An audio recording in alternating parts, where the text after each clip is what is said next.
नमस्कार, आपण पाहत आहे भांडा फूड न्यूज। एका दमात भ्रष्टाचारी कोमात, सोशल मीडिया, कर्जबाजारी, गुन्हेगारी, सट्टेबाजी, चोरी, मटका, जुगार, दारू, सावकारशाही, न्यायाच्या प्रतीक्षेत प्रशासन।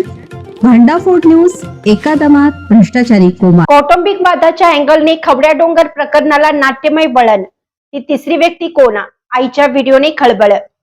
छत्रपती संभाजीनगर मधील तिसगावच्या खवड्या डोंगरवरून खाली कोसळून एकाच कुटुंबातील 3 व्यक्तींचा दुर्दैवी मृत्यू झाला। या हृदयद्रावक घटनेने महाराष्ट्र हादरला आहे।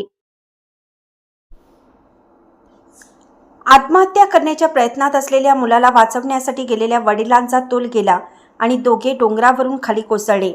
आपल्या डोळ्यात देखत मुलगा आणि पती खाली कोसळल्याचं पाहून आईनंही डोंगरावरून खाली उडी मारली। या दुर्दैवी घटनेत अख्खं चांदकुडे कुटुंब संपलं। या प्रकरणाला आता वेगळं वळण लागलं असून कौटुंबिक वादाचा अँगल समोर आला आहे।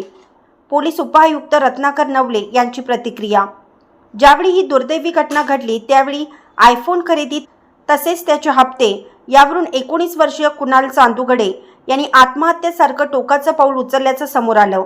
या घटनेचा तपास सध्या पोलिसांकडून सुरू असून या प्रकरणी पोलीस उपायुक्त रत्नाकर नवले यांनी प्रतिक्रिया दिली आहे।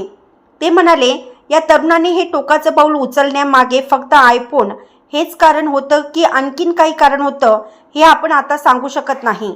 आणखीन काही कारणं असू शकतात। तपासात पुढील बाबी समोर येतील, त्यामुळे या प्रकरणात आणखीन खुलासे समोर येण्याची शक्यता व्यक्त केली जात आहे।